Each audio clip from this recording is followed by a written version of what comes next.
Ahora vamos a platicar sobre la jerarquía de memorias. Estamos hablando de jerarquía de memorias pensando en computadoras. Tenemos este gráfico donde se representa aquí como en una pirámide la jerarquía de la memoria y está pensado en relacionar la capacidad de las memorias con la velocidad que tienen y el costo por bit. O sea que hay una relación según esta gráfica que entre más velocidad es también más costoso por bit. O sea que entre más rápido es más caro.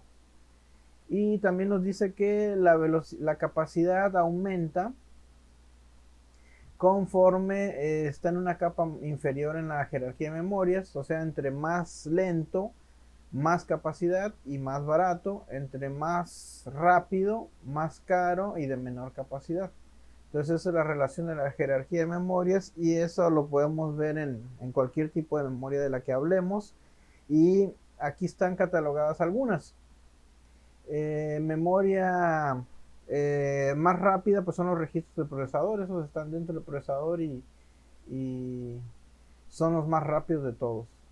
La memoria caché hay varios niveles, L1, L2, L3, los vamos a platicar más adelante, pero son una memoria muy rápida también y de muy poca capacidad. La memoria RAM ya tenemos idea de qué se trata, es una memoria muy rápida, pero más lenta que la memoria caché, aunque más rápida que el disco duro y otros tipos de memorias. El disco duro es relativamente lento, mucho más lento que la memoria RAM, pero mucho más lento. Y es más rápido que algunos otros medios, por ejemplo, con el almacenamiento extraíble, por ejemplo, una memoria USB o una conexión de red, el internet, cintas magnéticas, CDs, disquetes. Contra todo esto, el disco duro sí es más rápido. Y de eso se trata la jerarquía de memorias entonces. Entre más rápido, más caro y menor capacidad. Entre más capacidad, más lento y más barato. Por ejemplo, hasta en internet podemos encontrar grandes capacidades gratuitas o de muy bajo costo, pero pues son más lentos. La memoria RAM, pues ya tenemos nociones de qué se trata la memoria RAM, memoria de acceso aleatorio y tiene algunas características como ya lo hemos platicado anteriormente. Es volátil, es de lectura y escritura, es de acceso aleatorio, son muy rápidas las memorias más modernas. Eh, Se almacenan datos e instrucciones, todo lo que querramos que llegue al procesador tiene que pasar por la memoria RAM. Entonces aquí hay una imagen de cómo ha ido evolucionando la memoria RAM a lo largo de los años. Ahorita ya vamos en DDR5. Bueno, por lo menos ahí está lo más nuevo, ¿no? Y en la memoria RAM pues sabemos que todo lo que querramos que pase el procesador pasa por la memoria RAM. Eso no hay pierde. Y aquí hay una pequeña distribución de cómo sería. Si que tenemos un disco duro o alguna otra cosa, tiene que pasar por el acceso a la memoria RAM y de aquí al procesador.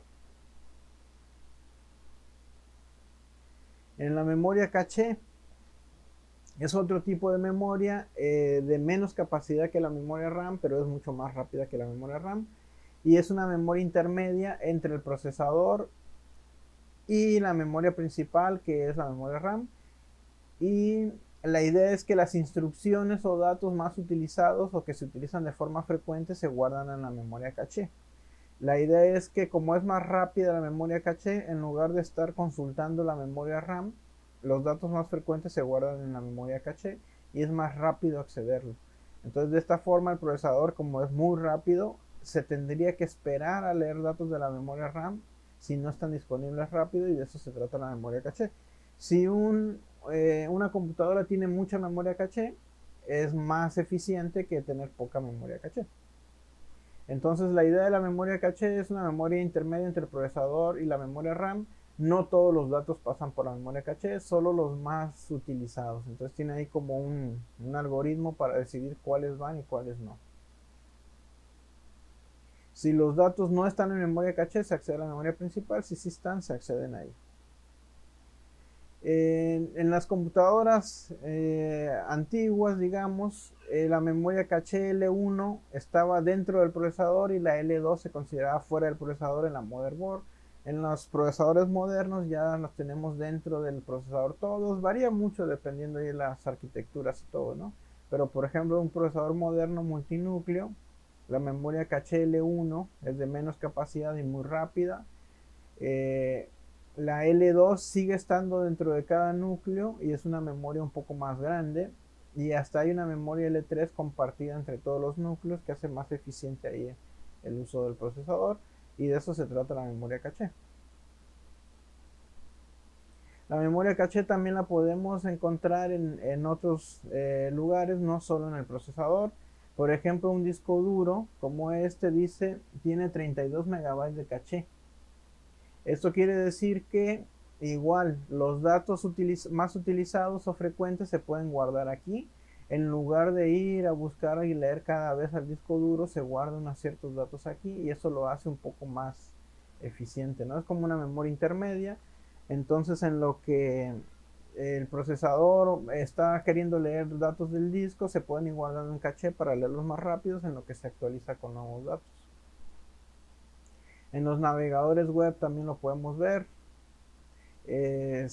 Las páginas que ya usamos o visitamos alguna vez quedan guardados ahí y nosotros podemos tener una memoria caché ahí para que sea más rápido. No tener que estar leyendo de internet, que es más lento cada vez, sino que solo lo necesario. La memoria auxiliar, pues ya tenemos idea de qué se trata. La memoria principal es la RAM, la memoria auxiliar son todos los otros, por ejemplo el disco duro, que podemos guardar el sistema operativo ahí o muchos datos, imágenes, videos, programas o en cualquiera de estos medios. Algunos son extraíbles, algunos ya van internos, entonces hay de todo. Según la jerarquía de memoria, esta memoria auxiliar son de más capacidad, pero son más lentos y más baratos. Entonces la memoria auxiliar vendría estando de este lado de acá. La memoria virtual vendría siendo como una especie de extensión de la memoria RAM, que es como para simular que la computadora tiene más memoria RAM. En caso de que queramos ejecutar algún programa y ya esté llena nuestra memoria RAM, la computadora nos podría decir que ya no puede, pero hay una técnica ahí que el sistema operativo maneja que es la memoria virtual, que puede simular que tiene más memoria RAM escribiendo en el disco duro, aunque el disco duro es mucho más lento que la memoria RAM, pero aunque sea lento, pero puede ejecutar ahí los programas. De eso se trata la memoria virtual. Entonces la memoria virtual es como una especie de reserva en el disco duro para guardar datos que deberían ir en la memoria RAM y lo hace más lento, pero le permite utilizarlo. Entonces es como un respaldo ahí para no decirte que no. En lugar de decirte no, no te lo puedo ejecutar, sí lo ejecuta, pero más lento. En el administrador de tareas podemos ver algunos recursos, por ejemplo, el rendimiento. Podemos ver el uso del procesador, de la memoria RAM, del disco, de la red o de Wi-Fi, ¿no? Del Ethernet o Wi-Fi. Por ejemplo, en la memoria RAM, aquí en mi caso es una computadora con 8 GB de memoria RAM. Eh, Habla aquí de 16 GB porque en realidad tiene 8 GB más de memoria virtual, que es el archivo de paginación. Lo voy a poner acá. Page file dice 8 GB. En este archivo de sistemas donde se guarda, digamos, como la memoria virtual. Y aquí tiene algunas cosas paginadas que vendría siendo como la memoria RAM que se guarda ahí en el disco duro para tenerlo ahí a la mano, digamos, ¿no? Entonces no necesariamente se usa solo cuando ya se llenó la memoria RAM, sino para cuando es algo importante, pero no necesita estar a fuerzas en memoria RAM. Lo guarda también aquí, por eso lo suma. 8 y 8 de memoria virtual son los 16 disponibles. Aquí dice que se está usando 3 GB y disponibles 4.8 de esta memoria física. Si vemos el uso del disco, por ejemplo aquí no se está utilizando disco duro. Yo voy a abrir el menú inicio ahorita que hizo algún otro consumo de otra cosa. Ahí ya no se está usando el disco. Voy a abrir mi menú inicio. Y si ven, aquí hizo uso del disco duro para leer el contenido del menú inicio. Pero si yo le vuelvo a dar, ya no vuelve a hacer todo el consumo, porque ya lo guarda en la memoria RAM. Si ven, ya no vuelve a hacer el mismo consumo del disco duro cuando vuelvo a abrir el menú inicio. Pero ¿qué pasa si yo doy el menú inicio y escribo, por ejemplo, Notepad para el blog de notas? Ya me hace un consumo mayor al disco duro. Pero ¿qué pasa si lo vuelvo a hacer? Vuelvo a hacer lo mismo y si ven, ya no vuelve a hacer la consulta al disco duro, porque ya lo guardó en memoria RAM y lo dejó en memoria RAM un momento. Entonces ya no lo vuelve a hacer. Si yo le pongo aquí, por ejemplo, le pico Firefox, ya me hace otra consulta aquí al disco. Si yo le pongo, por ejemplo, Chrome, ya me hace otra consulta al disco duro. Si yo abro el blog de notas, aquí está, entonces ya me lo abrió. No hizo ahí un consumo tan grande. Por ejemplo, yo voy a abrir este Chrome, ¿no? Si vemos cuánto tarda en abrirlo, unos segundos. Y aquí se ve la consulta que hizo en el disco duro para abrirlo.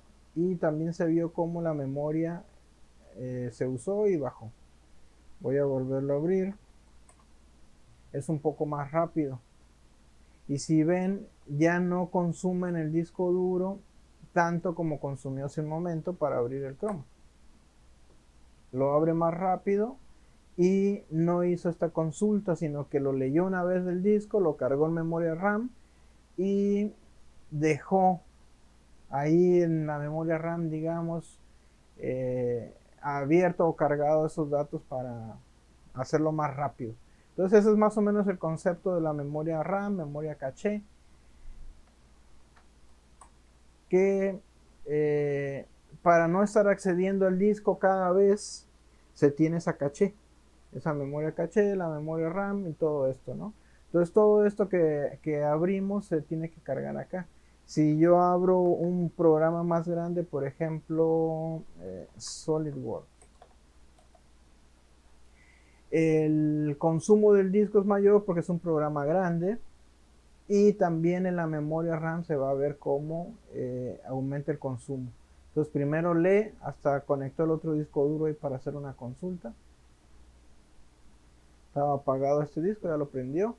Y vamos a ver cómo está leyendo el disco duro. En este caso es un disco duro de estado sólido, entonces es más rápido todavía que un disco convencional, digamos. Y si vemos, la memoria RAM está incrementándose aquí el uso. Aquí se incrementó el uso de la memoria RAM, 3.6 GB ya. Y vimos más o menos cuánto tardó en abrirlo. Lo cierro y libera memoria RAM. Si yo lo vuelvo a abrir, en este caso, como son programas grandes, ya no lo carga tanto, no lo deja tanto en la memoria. Pero si vemos, el disco ya no se usa del mismo modo. ¿Por qué ya no está cargando tanto y por qué ya lo abre más rápido? Porque queda, digamos, en memoria RAM los archivos ya disponibles. Entonces, las próximas veces que lo abra, ya no es tan lento.